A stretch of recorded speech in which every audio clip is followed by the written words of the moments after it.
Bienvenidos a la Noche Infinita. Antes de comenzar, cuéntanos en los comentarios desde dónde nos escuchas y qué temáticas te gustaría que exploremos en el futuro. Leemos cada mensaje con atención y siempre tomamos en cuenta sus sugerencias para los próximos relatos. Sin nada más que decir, comencemos. Me llamo Rodrigo, tengo 33 años y desde hace más de una década manejo un microbús en la ruta que conecta San Cristóbal con Ciudad Azteca, pasando por la infame Vía Morelos. Esa línea es mi pan de cada día. Todos en Ecatepec saben que esa vialidad es como una herida abierta, siempre palpitante, sucia y peligrosa.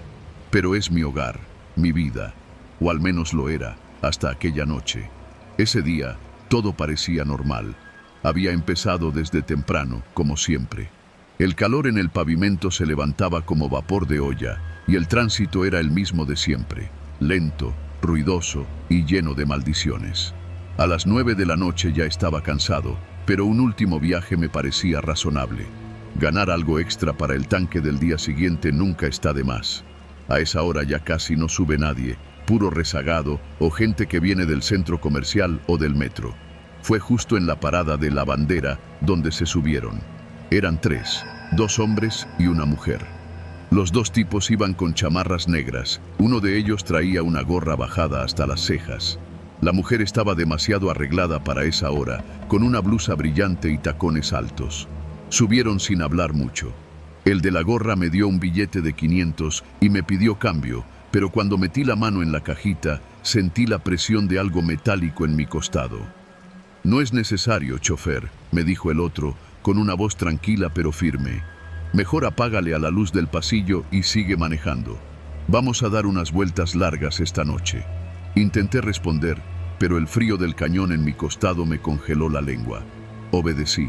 Apagué las luces internas y seguí sobre la Vía Morelos, mientras el micro se llenaba de una tensión espesa. No me dijeron a dónde íbamos, solo que mantuviera el rumbo hacia el norte. La mujer se sentó en el primer asiento y sacó un radio. Coordinaba algo, daba indicaciones, usaba claves. Parecía policía, pero su tono no tenía nada de legal. «Escúchame bien, chofer. Esta noche vas a ser parte de algo importante. No te pongas listo y vas a salir caminando. ¿Entiendes?» Asentí. El del arma se sentó detrás de mí.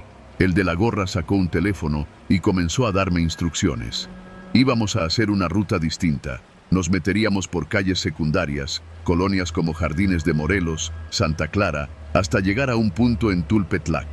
Allí, según él, íbamos a hacer una entrega. Durante más de una hora dimos vueltas. Me di cuenta de que no solo transportaba pasajeros, llevaba una carga. Una pesada caja negra que subieron cuando nos detuvimos brevemente frente a un taller cerrado. No me dejaron moverme del asiento, pero por el retrovisor vi a otros 2 sujetos subirla por la parte trasera. Era de metal y necesitó de ambos para levantarla. No pregunté. «Ya estás comprometido, carnal. Desde que viste esta caja, ya eres parte del viaje. Así que concéntrate», me dijo la mujer, ahora más seria. Volvimos a la Vía Morelos, rumbo a San Carlos.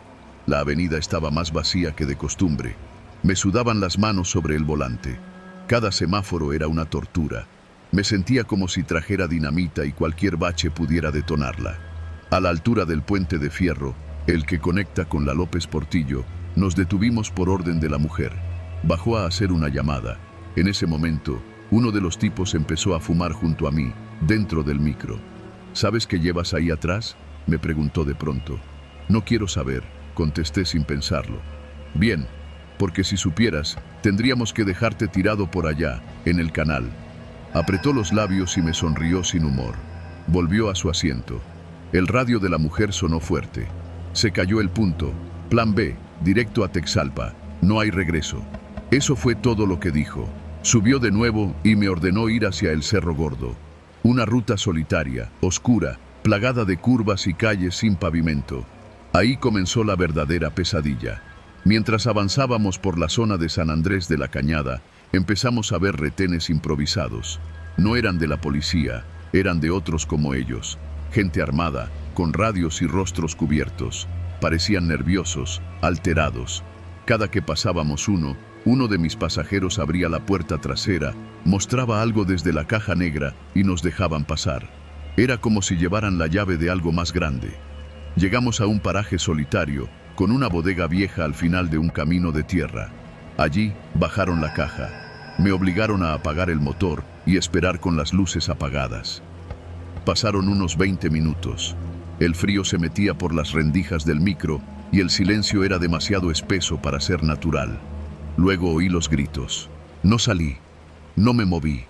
Los gritos se convirtieron en disparos. Muchos. Luego todo fue silencio. Quise encender el motor, pero la batería no respondió. Solo escuchaba mi propia respiración, agitada, descontrolada, hasta que una figura se acercó. Era el de la gorra, cojeando. Sangraba de una pierna. Ya te puedes ir. No viste nada. Si hablas, sabremos dónde vives, me dijo mientras subía al micro y dejaba caer una mochila en el asiento del copiloto. ¿Y ella? ¿El otro? Pregunté sin pensar. Muertos. Esto fue una trampa. Tú solo manejaste. Arranqué el micro. Esta vez sí encendió. Regresé a la vía Morelos sin detenerme, ignorando luces rojas y baches. El tipo bajó antes de llegar al centro de San Cristóbal. No dijo más. En la mochila había dinero. Mucho. Billetes de 500, fajos completos. No los conté. Solo los escondí debajo del asiento y llegué al paradero de Ciudad Azteca. Dejé el micro, me subí a un taxi y me fui a casa. Han pasado 3 meses desde esa noche. Dejé de manejar. Vendí el micro a bajo precio. Con el dinero pude poner una miscelánea, alejada del centro. Pero desde entonces, cada noche escucho un radio encenderse solo, en la cocina. Y cada vez que paso por vía Morelos, veo una caja negra en los sueños que ya no me dejan dormir. Porque en Ecatepec, las rutas nocturnas no perdonan. Solo te permiten sobrevivir, si sabes quedarte callado.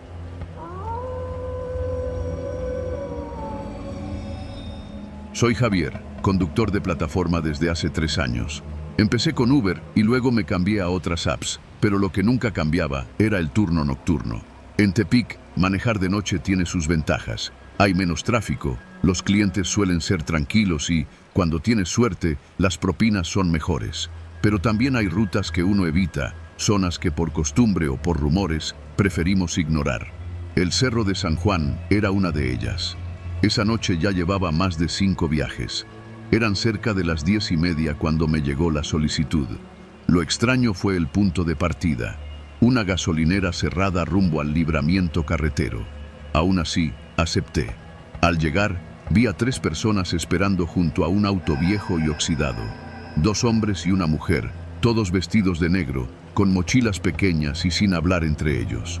Uno de los hombres se acercó a mi ventana. ¿Eres Javier?, preguntó, sin presentarse. Sí. ¿Van los 3? Contesté, ya incómodo por su tono seco. Sí, vamos al cerro. Te pagamos bien, pero no preguntes nada. Solo maneja y no voltees, dijo, mientras los 3 subían al coche. Podría haberme negado. Algo en mi instinto me lo gritaba. Pero la app no me dejaba cancelar ya tan tarde, y la tarifa era buena. La mujer se sentó detrás de mí.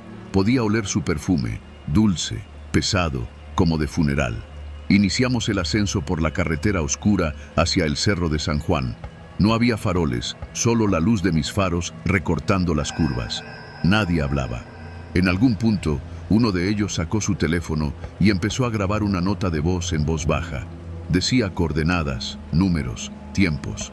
Lo decía como si estuviera confirmando una orden. Me esforzaba por no escuchar, pero mi cerebro absorbía cada palabra. Falta poco. Cuando lleguemos, apagas el coche y esperas.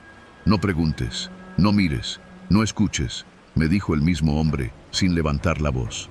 El camino se volvió más estrecho. Ya no había asfalto, solo terracería. El coche vibraba con cada piedra y cada bache. A lo lejos se veían las luces tenues de Tepic, como si fueran de otro mundo. Ellos estaban inquietos. El del asiento de adelante revisaba una pistola que llevaba en la cintura. La mujer no decía nada, pero sus manos no paraban de temblar. Finalmente, me pidieron detenerme junto a un claro sin señalización, donde el monte se abría en un pequeño espacio. Bajaron los 3 sin decir más. Apagué el motor, tal como me ordenaron, y esperé en la oscuridad. Pasaron cerca de 15 minutos cuando escuché voces, discusiones. Luego, un grito, un solo disparo. y silencio. Me agaché en el asiento, apretando el volante. Mi corazón golpeaba con fuerza. No quería mirar, no quería saber. Solo esperaba que volvieran y que me dejaran ir. Los tres regresaron. Solo que esta vez, el hombre que venía en el asiento del copiloto no volvió. El otro traía su mochila, y la mujer tenía sangre en la blusa. No me miraron. Subieron al coche, y uno de ellos habló por última vez. Baja al libramiento, y no vuelvas a mencionar esta noche. Si dices algo, sabemos dónde vives, sabemos quién eres. No contesté, solo manejé. Mis manos temblaban tanto que apenas podía mantenerme en el carril. Al llegar de nuevo al libramiento, me dijeron que los dejara en la colonia Lindavista. Era una casa modesta, común, como cualquier otra. Se bajaron sin más, sin agradecer, sin despedirse. Apagué la app. Cancelé el resto de la noche. Llegué a mi casa como a la 1 de la madrugada. No dormí. Revisé las noticias locales, pero no encontré nada. Ni reportes de balaceras, ni cuerpos, nada. Como si no hubiera pasado. Durante días estuve paranoico. Sentía que alguien me seguía, que me observaban. Dejé de trabajar por las noches. Incluso pensé en mudarme, pero ¿a dónde? ¿Con qué dinero? Un mes después, mientras revisaba una publicación de seguridad en un grupo de WhatsApp de conductores, alguien mencionó lo mismo. Un viaje al cerro, 3 pasajeros vestidos de negro, una amenaza. Otro conductor. Él no tuvo tanta suerte. A los días, su coche apareció quemado, y a él lo encontraron en la presa El Cajón. Nadie dijo nada. Todos los del grupo entendimos el mensaje. Desde entonces, si me toca a alguien sospechoso, cancelo. No importa la tarifa, no importa la urgencia. Porque en Tepic, uno puede ser parte de algo sin saberlo, y si hablas, te vuelves parte del silencio.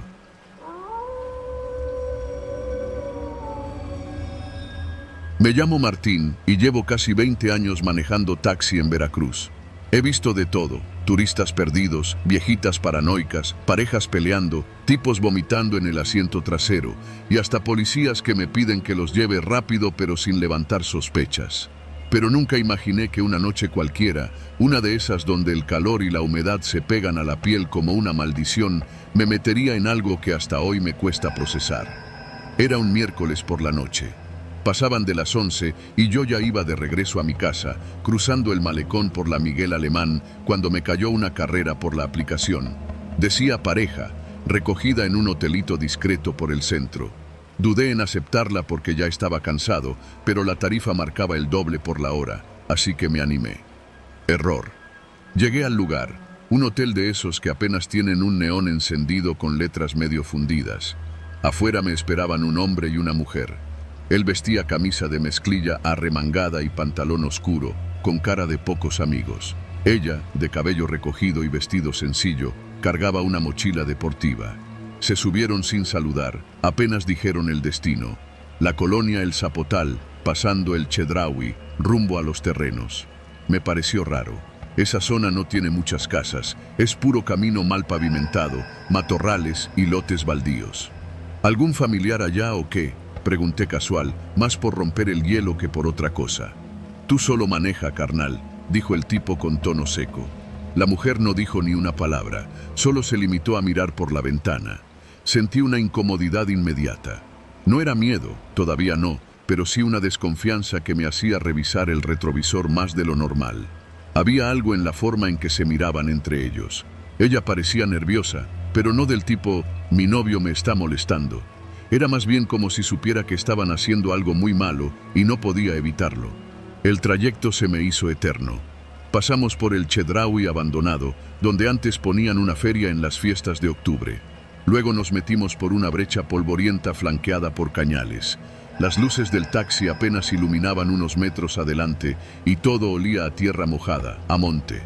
«Frena aquí», ordenó el tipo. «¿Seguro? Aquí no hay nada». «Aquí es, ya te dije». Apagué el motor. La mujer bajó primero, se fue directo a la cajuela sin decir nada. El hombre me miró con seriedad. «Ábrela». «¿Qué traen?», pregunté ya con el corazón palpitando como loco. «Hazlo». Obedecí. Cuando la cajuela se abrió, un golpe de realidad me dejó helado. Dentro, envuelto en una cobija azul con manchas oscuras, había un cuerpo. Un maldito cuerpo humano. Me alejé como si eso pudiera quitarme el asco, el horror, la sensación de que estaba metido en algo sin retorno. ¿Qué chingados es esto? ¡Están locos!, grité. «Bájale, viejo», me dijo el tipo, sacando de la cintura una pistola corta, una de esas que parecen de plástico pero suenan a muerte. «Esto ya lo estás viviendo. Solo ayúdanos a terminar y te vas. No tienes que saber nada más». «Ni madres, llévense su cagadero». Pero la mujer, con una voz más rota que firme, soltó. «Ya no hay vuelta atrás. Ayúdanos y te dejamos ir. De verdad, solo escárvale, ahí, junto al árbol grande. Ya está medio hecho el hoyo». Me temblaban las piernas. Quise correr, pero sabía que un balazo en la espalda era lo mínimo que me podía pasar. Miré alrededor, monte y oscuridad. Nadie iba a escucharme si gritaba. Cavé. Usaron una pala vieja que traían en la mochila. El hoyo ya estaba empezado.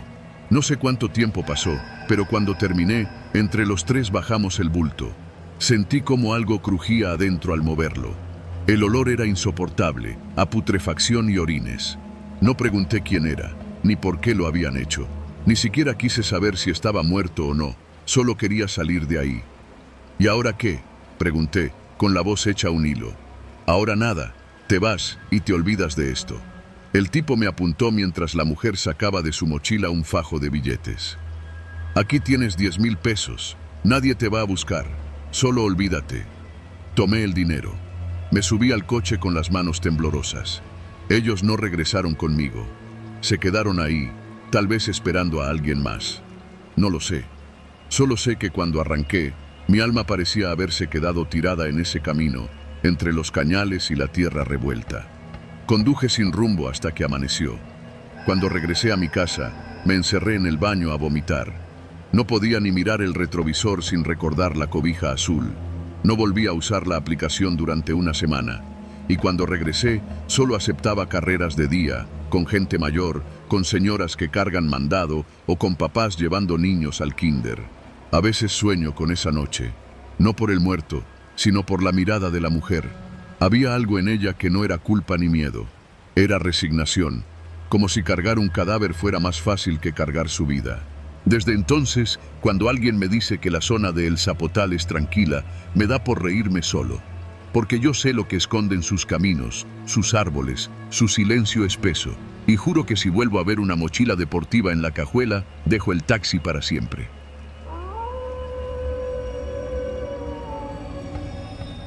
Nunca me gustó trabajar en las madrugadas, pero el dinero manda, sobre todo cuando las cuentas no esperan. Era viernes, cerca de la 1 de la mañana, cuando acepté un viaje que salía de un bar en la Gómez Morín. Zona de antros, mucha gente saliendo todavía con el trago encima.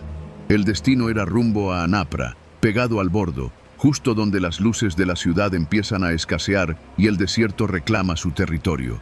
Cuando los vi subir, supe que algo no estaba bien. Eran 3 tipos, todos jóvenes, vestidos con ropa oscura. No olían a alcohol, no reían ni hacían ruido. Solo uno hablaba.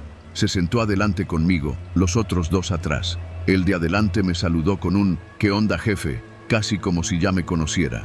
El camino fue silencioso al principio. Mientras avanzábamos hacia el poniente, las calles se volvían más solas. No había tránsito, apenas uno que otro tráiler cruzando lentamente por las avenidas industriales. Pasando la colonia Lomas del Rey, el que iba adelante me dijo que tomara por un camino de terracería, que era un atajo. No quise discutir. La tarifa ya estaba corriendo y no quería problemas. Avanzamos unos minutos por ese camino lleno de baches, donde las luces del coche eran lo único que rompía la oscuridad. De repente, me pidieron que me detuviera. No había casas, ni postes, ni nada. Solo monte bajo y una cerca oxidada a lo lejos. «Aquí está bien», dijo el que iba adelante. No entendí, pero me detuve. El del asiento trasero me apuntó con algo. Era un arma, corta, oxidada, pero suficiente para callarme la boca. El que estaba a mi lado me pidió el celular. «Y desbloquéalo, sin trucos». No dije nada. Se lo entregué, temblando. Empezaron a revisar todo. Fotos, chats, aplicaciones. Luego uno de ellos preguntó por mi trabajo. «¿Tienes clientes frecuentes?», me soltó el del arma. «Gente que siempre te pide a ti». Negué con la cabeza, pero no me creyeron. Me ordenaron que abriera la app y les mostrara los historiales de viajes, los nombres, los destinos. ¿Esta señora de las misiones siempre te pide a ti? Asentí, sin ganas. La conocía, se llamaba Laura. La había llevado varias veces al hospital. Empezaron a tomar fotos de la pantalla.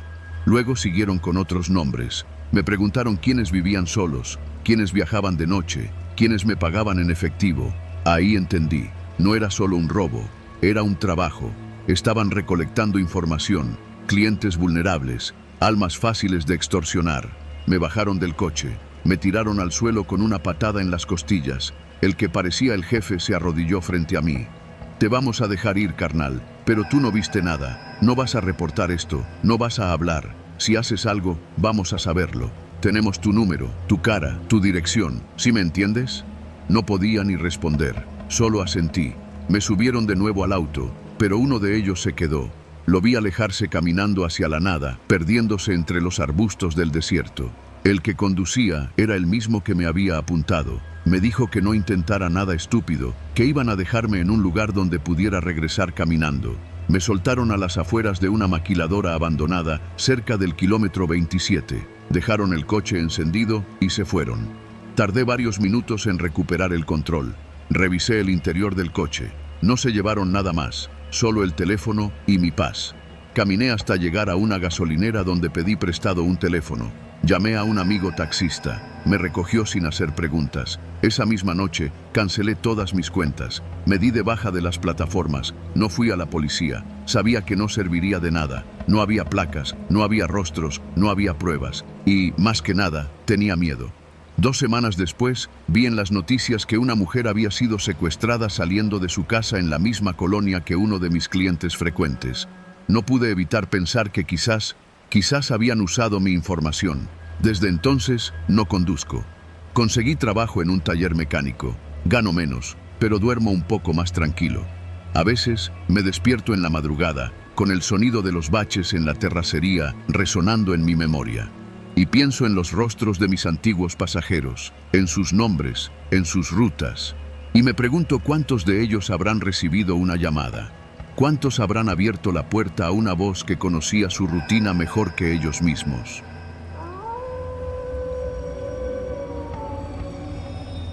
Me llamo Miguel Ruiz. Llevo casi 20 años trabajando como chofer de camión de carga y en todo ese tiempo he recorrido cada rincón del sur del país.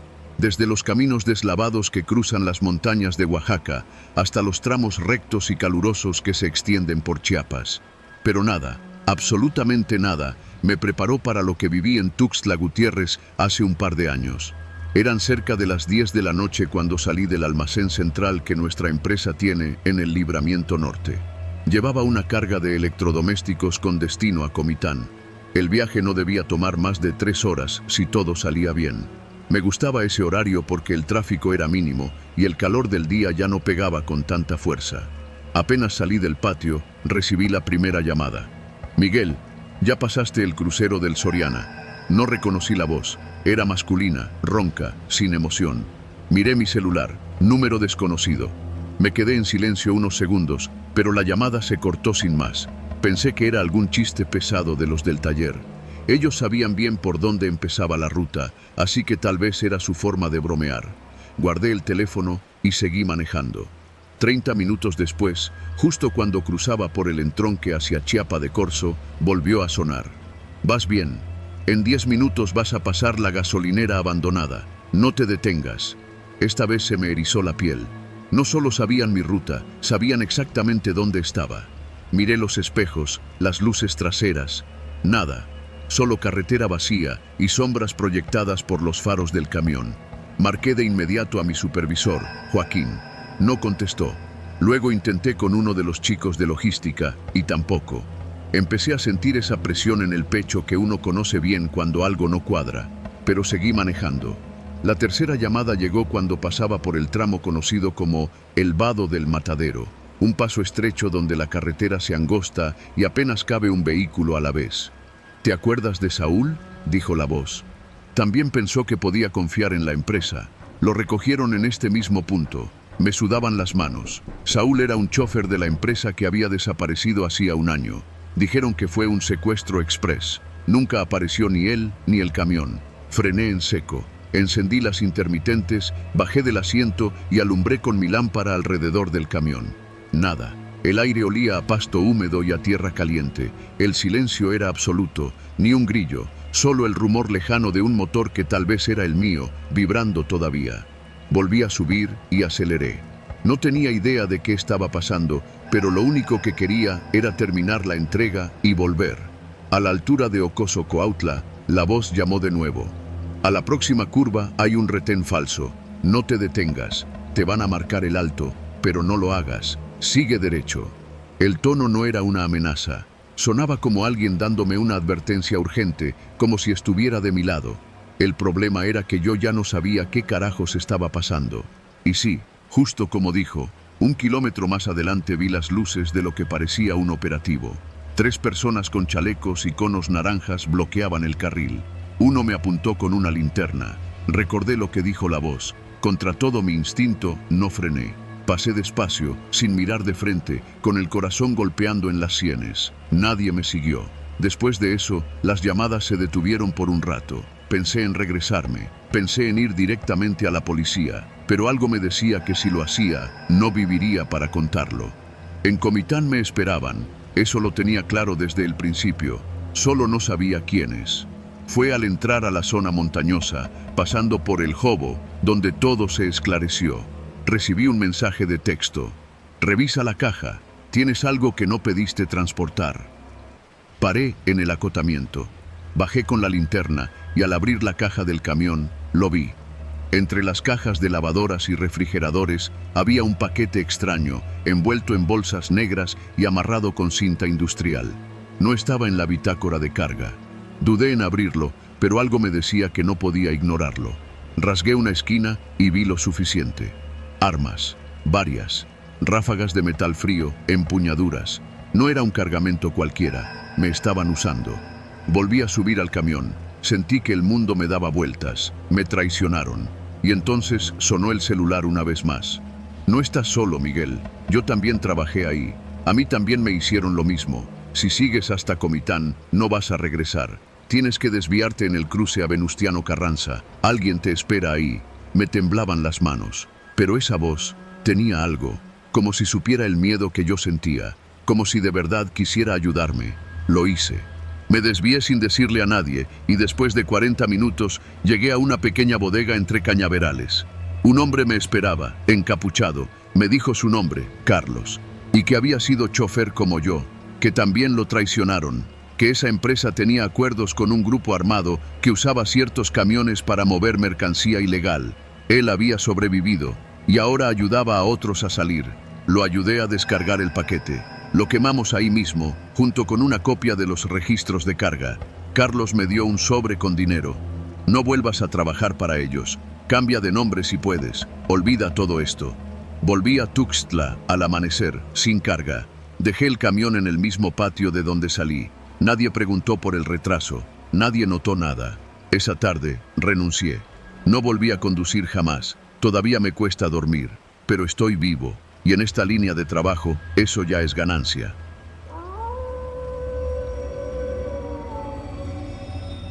Me llamo Manuel y he sido taxista en Mazatlán desde hace más de 15 años.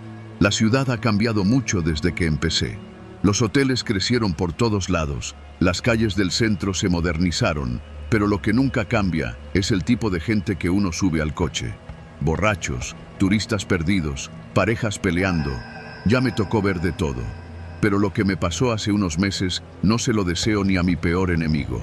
Era una noche húmeda, de esas en que el aire se pega a la piel y no te deja respirar. Estaba estacionado frente a un Oxxo de la colonia Francisco Villa, revisando el celular mientras me bebía un café. Ya eran más de las 11 y pensaba en dar una vuelta más antes de regresarme a casa. No había mucho movimiento. La mayoría de los bares en el malecón ya estaban cerrando y la gente comenzaba a desaparecer de las calles. Vi a una mujer salir corriendo de una esquina, descalza, con el vestido rasgado.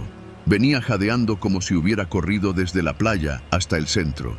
Me levanté del asiento al verla venir y ella se metió al taxi sin preguntar ni saludar. «Por favor, vámonos, ya», me dijo con una urgencia que me heló la sangre. Tenía la cara arañada, los ojos desorbitados, y su voz apenas era un susurro apretado por el miedo. No le pregunté nada. Encendí el carro y arranqué. ¿A dónde?, pregunté. A donde sea, pero aléjate de aquí. No pares. Si ves una patrulla, tampoco te detengas. Por favor. La miré por el retrovisor. Sus manos temblaban y sostenía un celular partido a la mitad. No necesitaba más información. Algo le había pasado y claramente no era un simple pleito de pareja. No habían pasado ni 3 cuadras cuando vi un coche seguirnos. Era un Jetta blanco, de los modelos viejitos, con las luces altas y la pintura descascarada. No me pareció raro al principio, pero lo seguí viendo por el espejo. No nos rebasaba, ni se alejaba. Solo se mantenía a una distancia exacta, constante. ¿Ese es él?, pregunté, sin quitar los ojos del retrovisor. Ella asintió lentamente. No lo mires, solo maneja. Lo que antes era confusión, ahora se convirtió en una descarga de adrenalina. Di vuelta por la avenida Insurgentes, pasamos frente al Soriana de la Juárez, y traté de meterme en calles más angostas para perderlo. Pero el Jetta seguía detrás. Lo vi pasarse un alto sin dudarlo. ¿Qué hiciste?, me atreví a preguntar. Me iba a matar, susurró. Hoy sí lo iba a hacer. Me encerró en el baño, pero dejé una ventana abierta. Salté al techo del vecino y bajé por una escalera vieja. Pensé que me había escapado, hasta que vi que me seguía. Sentí cómo me palpitaban las sienes. Aceleré por la avenida Rafael Buelna. Lo único que pensaba era en llegar a la base de taxis de la Benito Juárez, donde a veces se queda un vigilante por las noches. Pero el coche blanco se nos emparejó justo antes de llegar al cruce con la avenida La Marina. El tipo bajó la ventana. Era un hombre joven, la cara deformada por una expresión de rabia. Tenía un tatuaje en el cuello y algo brillante en la mano, tal vez una navaja o algo peor. «Bájala, no te metas, cabrón, esto es entre ella y yo». No respondí, solo pisé el acelerador con todo. Cruzamos un semáforo en rojo y giré hacia la colonia El Toreo, zigzagueando entre las calles, buscando perderlo entre los pasajes irregulares. Lo logré, por un momento. Dejé el coche apagado entre unos arbustos junto a una primaria cerrada, mientras ella y yo nos quedábamos en silencio. El único sonido era su respiración agitada y el tic-tac del motor enfriándose. «¿Dónde vives?», le pregunté. «No puedo ir a casa, él sabe dónde vivo, sabe dónde trabaja mi mamá. Ya me dijo que si no es hoy, será mañana». Pensé en llevarla a una patrulla, pero ella ya lo había dicho. «No te detengas con los policías. Y en esta ciudad, uno ya sabe por qué». «¿Tienes familia aquí?». «No», dijo, y una lágrima le cruzó la mejilla. Suspiré. No podía simplemente dejarla en la calle, así que tomé una decisión que aún me cuesta digerir. «Vamos a mi casa, es seguro. Tengo esposa, 2 hijos. Ellos estarán dormidos. Pero tú te puedes quedar en la sala hasta que amanezca. Mañana vemos qué hacer». Ella dudó, pero finalmente asintió. Llegamos a mi casa por la avenida Jacarandas, justo detrás de la escuela secundaria donde estudia mi hijo. Entramos en silencio. Le ofrecí un vaso de agua, un pan que había quedado en la mesa y un colchón viejo que usamos cuando vienen visitas. No dormí nada. Me senté en la cocina a esperar que llegara la luz del día. A las 5, mi esposa se levantó al baño y me encontró ahí. Le expliqué todo. Pensé que se enojaría, que me reclamaría por meter a una desconocida a la casa, pero solo asintió. Me puso una taza de café frente y dijo: «Hiciste lo correcto, pero tenemos que sacarla de aquí antes de que ese loco la encuentre». Y lo encontró. No sé cómo, pero a las 6:15, justo cuando pensábamos llevarla a la terminal para que tomara un camión a Culiacán, escuchamos un golpe seco en la reja del frente. Salí con cuidado y ahí estaba el Jetta, otra vez, esta vez más cerca, mucho más cerca. El hombre estaba afuera, de pie junto a la reja, con los ojos inyectados y los puños apretados. «Sal, hijo de puta, sal o reviento todo», gritaba mientras golpeaba el portón con una varilla. Mis hijos se despertaron con el escándalo. Mi esposa me miró con terror. La mujer se escondió detrás de una columna, temblando. Llamé al número de emergencias. Me dijeron que enviarían una patrulla, pero que había varios reportes en la zona. Sabía que no llegarían a tiempo. «Te voy a matar, te voy a quemar el coche, te voy a encontrar donde sea». Eso gritaba el tipo, una y otra vez, como un mantra de odio. Tomé un bate de béisbol que teníamos junto a la puerta por si algún día nos metían a robar. Me planté en la entrada, sin abrir la reja, y le grité: «¡Lárgate, cabrón! ¡Ya vienen los polis!».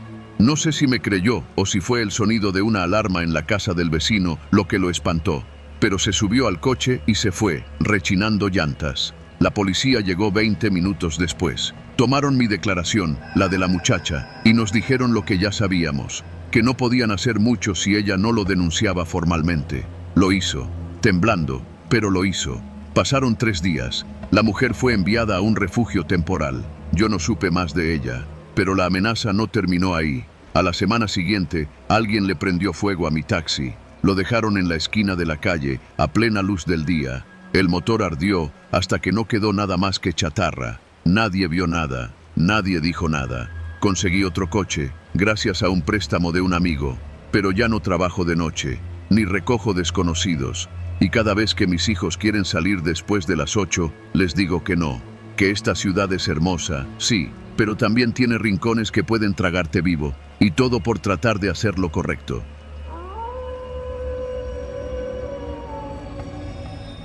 Nunca me imaginé que una rutina tan monótona como manejar el camión de personal de una empresa agrícola pudiera llevarme a una experiencia que me quitara el sueño por semanas.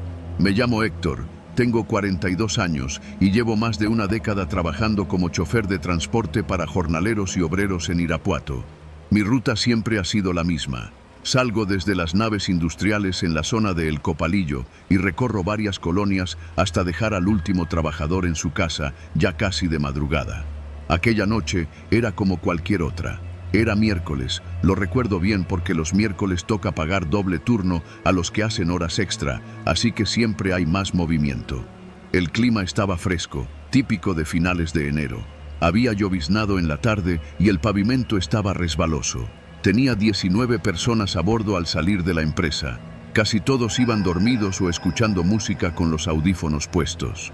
Mi camión, un viejo Mercedes-Benz blanco con franjas rojas y amarillas, traqueteaba como siempre, pero aún daba batalla. Lo mantenía yo mismo, con ayuda del mecánico del taller que hay junto a la carretera rumbo a Pueblo Nuevo. Nada fuera de lo común hasta que llegamos a la parada de la colonia San Gabriel. 2 trabajadores se levantaron. Uno era un chavo flaco, de no más de 20 años, con la gorra hasta los ojos y mochila al hombro. El otro, un tipo más alto, con botas sucias de tierra y una chamarra con el logo deslavado de la empacadora. No sé cómo se llamaban. Uno tal vez era el Temo y el otro no me sonaba. Bajaron como siempre, sin despedirse ni voltear. Apenas habían dado 3 pasos fuera del camión cuando lo vi.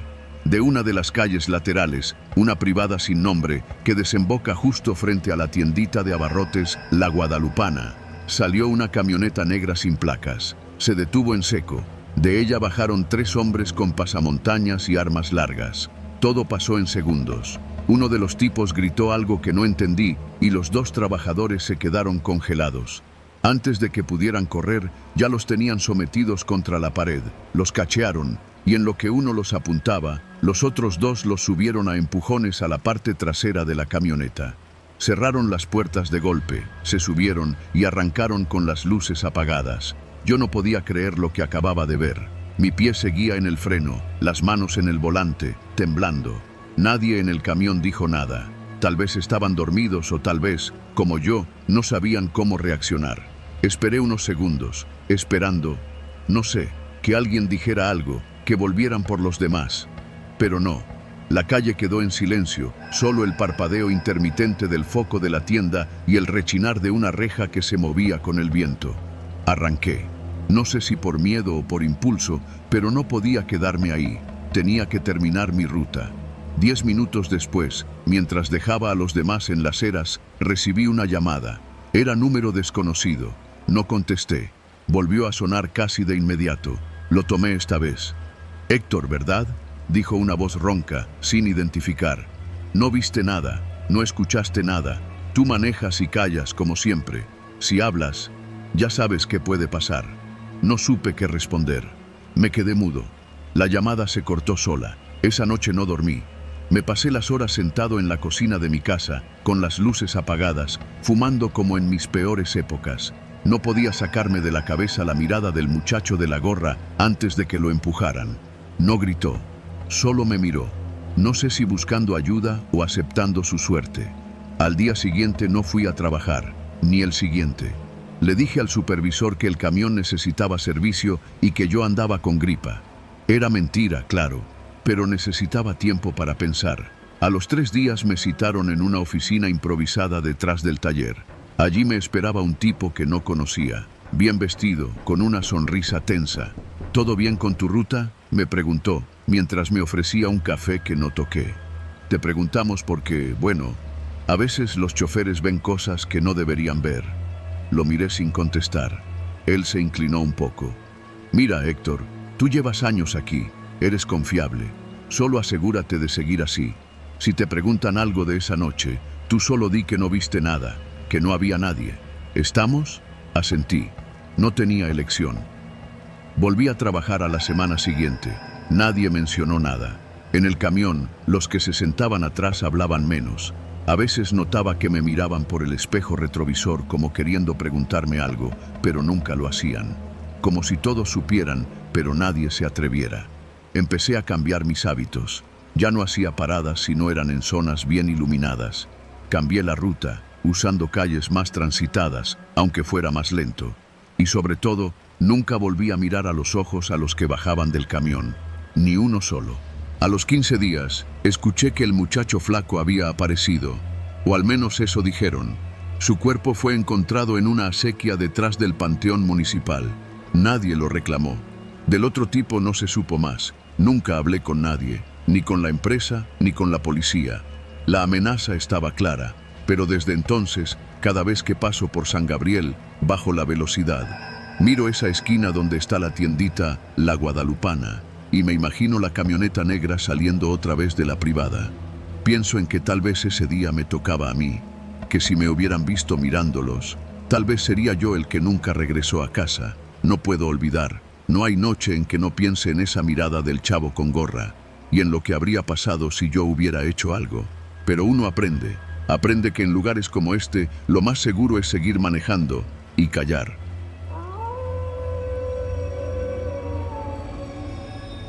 Me llamo Genaro y llevo casi 20 años manejando tráiler entre Tijuana y Los Ángeles. Mi ruta, de ida y vuelta por la garita de Otay, era mi pan de cada día. Nunca he sido de hablar mucho, pero lo que me pasó hace poco me sigue comiendo por dentro y siento que si no lo cuento, me va a reventar algo por dentro. Todo empezó un lunes en la madrugada, antes de que amaneciera. Me citaron en una bodega cerca del Parque Industrial Pacífico. Era una empresa nueva, transfronteriza del norte, que había empezado a mover mercancía perecedera entre maquilas y distribuidores californianos. El jefe me dijo que ese viaje era urgente, que el cliente esperaba el cargamento sin falta ese mismo día. Pura verdura empacada al vacío, me aseguró un tipo con acento del centro del país, mientras firmaba la orden de salida con letra apurada. No me dieron chance de revisar el contenido, y como traía el tiempo encima, no me pareció raro. Ya había hecho eso antes. El remolque estaba sellado con cintillo numerado y todo en regla. Hasta ahí, todo normal. Pero algo no me cuadraba desde que salí de la bodega. El peso. El tráiler se sentía raro, como si trajera más carga de la que marcaba la guía. Pensé que quizá era por el tipo de empaques, o porque aún no me adaptaba al nuevo camión que me habían asignado. Llegué a la fila de Otay poco después de las 6 de la mañana.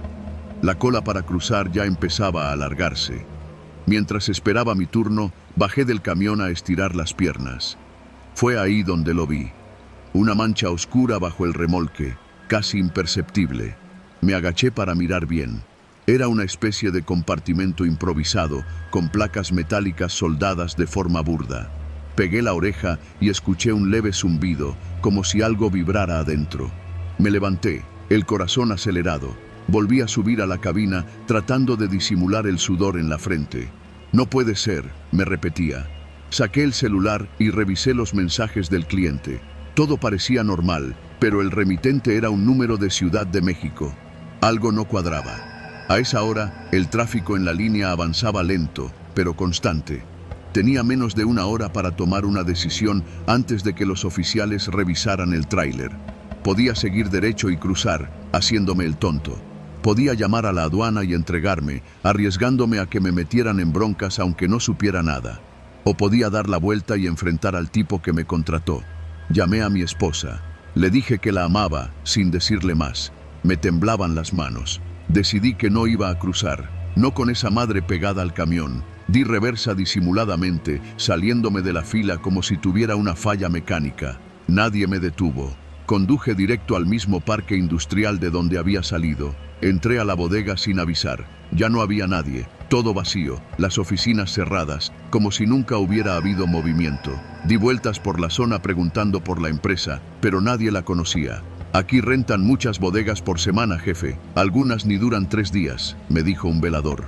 Volví al camión, encendí una lámpara de mano que siempre cargo y me puse a revisar bien el compartimento sospechoso. En un costado encontré un tornillo flojo. Con una navaja logré abrir una rendija. Lo que vi dentro me dejó helado. Paquetes envueltos en cinta negra, con marcas que había visto antes en las noticias. Era droga, mínimo unos 50 kilos, quizás más, suficiente para arruinarme la vida. Entonces sonó el teléfono. Era el mismo número que me había enviado los datos del cargamento. Contesté con la voz seca. «Ya no vas a cruzar, ¿verdad?» Me quedé callado. «Mira, Genaro, no tienes que meterte en problemas. Solo entrega la carga en la dirección que te dimos y te olvidas del tema. Te vamos a pagar el doble. Nadie sale perjudicado. No pedí esta chingadera en mi camión. Y no tienes que cargar con ella. Solo haz tu parte y sigue tu vida. Nadie va a molestarte». Colgué. Me quedé mirando el tablero por varios minutos. Sabía que si llamaba a la policía, lo primero que harían sería detenerme. ¿Quién me iba a creer? Nadie. Para ellos, yo sería solo otro chofer tratando de zafarse, pero no podía quedarme callado, ni podía cruzar esa mierda. Fui a una estación de la Guardia Nacional cercana. Me estacioné, bajé del tráiler y pedí hablar con un agente. Les dije que había encontrado algo en mi unidad, que necesitaba que alguien lo revisara. No mencioné droga, solo dije que temía que algo no estuviera bien. Los oficiales actuaron rápido. Cuando vieron el compartimento oculto, todo se aceleró. Me separaron del camión, me retuvieron, me interrogaron. Fueron horas de preguntas, revisiones, papeles, llamadas. Mostré todos mis registros, mi GPS, mi historial de viajes. Les di el número que me contactó, la dirección falsa de entrega, todo. Al final, me soltaron. Dijeron que no había pruebas de que yo supiera del cargamento, que lo más probable era que me usaron. Me dejaron ir con una advertencia. Si vuelve a pasar algo parecido, Genaro, no habrá segunda oportunidad. Desde ese día, no he vuelto a cruzar. Vendí el tráiler, me regresé a vivir con mi hermana a Playas, y ahora trabajo repartiendo dentro de Tijuana, nada más. Vivo con miedo, esperando que un día alguien toque a mi puerta para cobrar la deuda de aquel encargo que no se completó. Pero duermo tranquilo, porque sé que, aunque me usaron, no me presté. Porque tomé la decisión correcta, aunque me haya costado todo, y porque sigo vivo.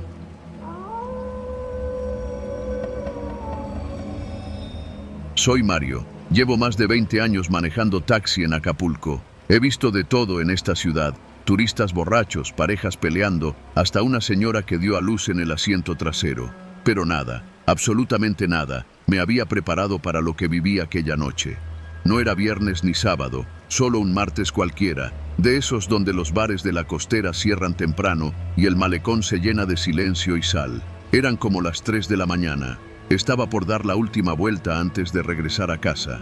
Pasé por la avenida Cuauhtémoc, cerca del Hospital General, cuando vi a un tipo parado frente a un Oxxo, ropa deportiva, capucha puesta.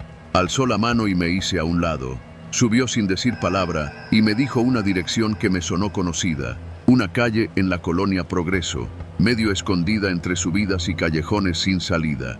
El tipo no hablaba, solo miraba por la ventana. Algo en él no me cuadraba. Se veía nervioso, como si estuviera huyendo de algo o esperando que lo siguieran. No le di importancia. Casi todos los clientes a esa hora están pasados de copas o metidos en algo raro. Cuando llegamos a la dirección, ni siquiera esperó a que parara bien el carro. Se bajó rápido, cerró la puerta de golpe y se metió en la primera casa sin despedirse. Fue cuando noté la mochila en el asiento trasero. «Oiga, se le olvidó su mochila», grité, bajando la ventana, pero el tipo ya había desaparecido. Me bajé, la tomé y me sorprendió lo pesada que estaba. Pensé en dejarla ahí, regresar al Oxxo o entregarla a la policía. Pero la curiosidad me ganó. Subí al coche, abrí el cierre y casi me da un infarto. Fajos de billetes, montones, no sé cuánto, pero era más de lo que había visto en toda mi vida junta. Me temblaban las manos. Cerré la mochila de inmediato y la puse en la cajuela, con el corazón latiéndome a 1000. Pensé en ir a la comisaría, pero después me dije, ¿y si es dinero de algún banco o peor, de un grupo criminal? Si me meto, voy a terminar muerto o preso. Decidí irme a casa, pensar con calma.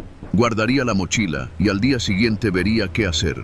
En el camino vi por el retrovisor una camioneta negra que parecía seguirme.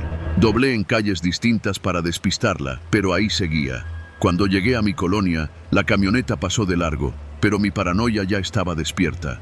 Cerré bien todas las puertas de mi casa, apagué las luces y metí la mochila debajo de la cama.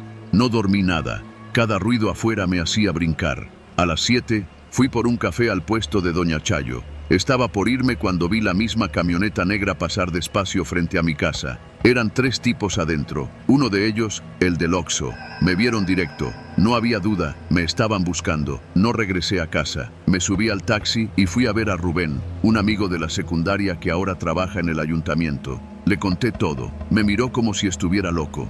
Ese tipo que recogiste anoche, dicen que es el 9, trabaja para un grupo de la sierra. Lo están buscando todos, hasta los federales. Si traes algo de él, su gente va a querer recuperarlo. Estás en peligro, cabrón.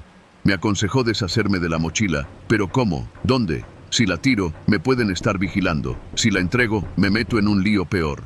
Tenía que devolverla, pero sin que pensaran que yo me la quería quedar. Fue cuando se me ocurrió una locura, regresar a la misma casa de la colonia Progreso, dejar la mochila en la entrada y desaparecer. Esa misma noche, cerca de las 2, regresé. La calle estaba vacía. Dejé el coche a media cuadra, caminé hasta la casa y dejé la mochila junto al portón. No toqué ni hice ruido. Di la vuelta para regresarme y entonces escuché la voz. ¿A dónde vas, chofer? Me giré y vi al mismo tipo, con otros 2 hombres, todos armados. Me rodearon.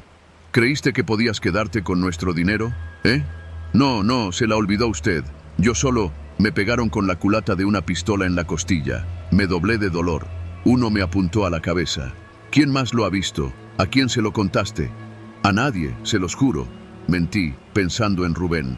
Me metieron a la casa. Me sentaron en una silla. Me interrogaron durante horas. Querían saber si había abierto la mochila, si había contado el dinero, si había llamado a alguien. Me hicieron grabar un video diciendo que la mochila nunca estuvo en mi poder, que la encontré en la calle y que la devolví por voluntad propia. Me dejaron ir al amanecer, pero no sin antes advertirme que me estaban vigilando. Si hablas, te vas a morir tú y los tuyos, dijo uno mientras encendía un cigarro. Desde entonces dejé el taxi. Vendí el coche, me fui a vivir con una tía en Chilpancingo y cambié mi número. No duermo bien. Cualquier sombra me hace temblar. No me atrevo a regresar a Acapulco, ni siquiera a ver el mar. Y todo por una maldita mochila.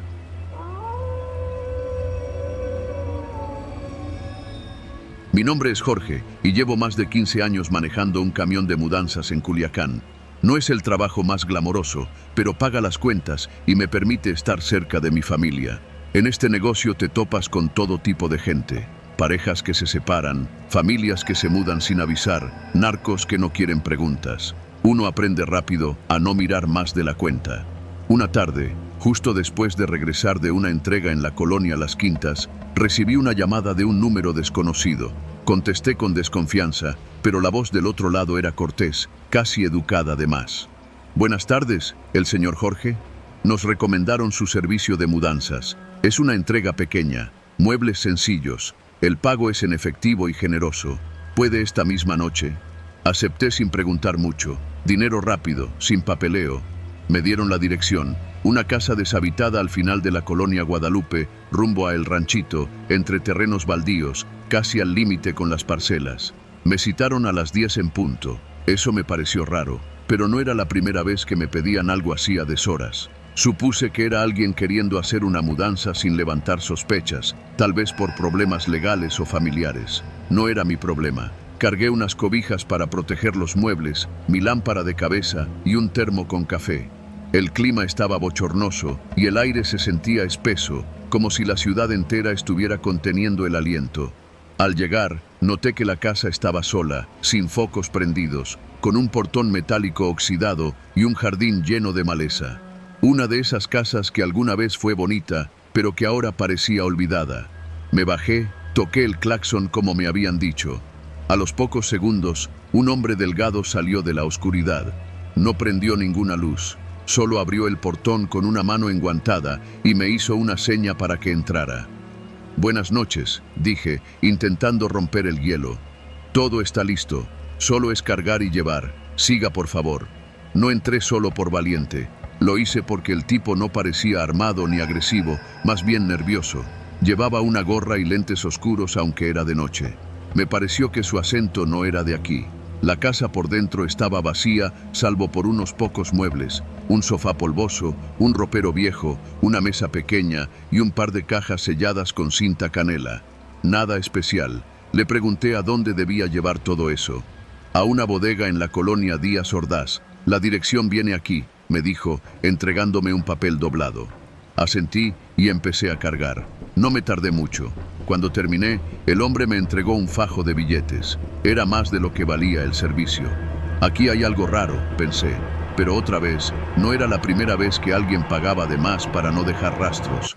Ya estaba a punto de irme cuando un ruido seco vino del patio trasero, como una puerta cerrándose de golpe. Me detuve. El hombre se tensó, luego me miró con frialdad. «No escuche nada, lárguese ya». No me gustó nada su tono. Encendí la lámpara de cabeza y di un paso hacia la puerta trasera, más por instinto que por curiosidad.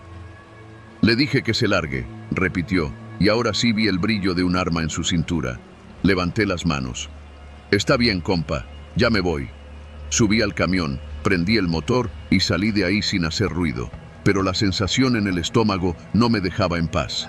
Algo no cuadraba. Llamé a mi primo, que trabaja en la policía estatal. Le conté por encima, sin dar nombres. «¿Dónde dijiste que era la casa?»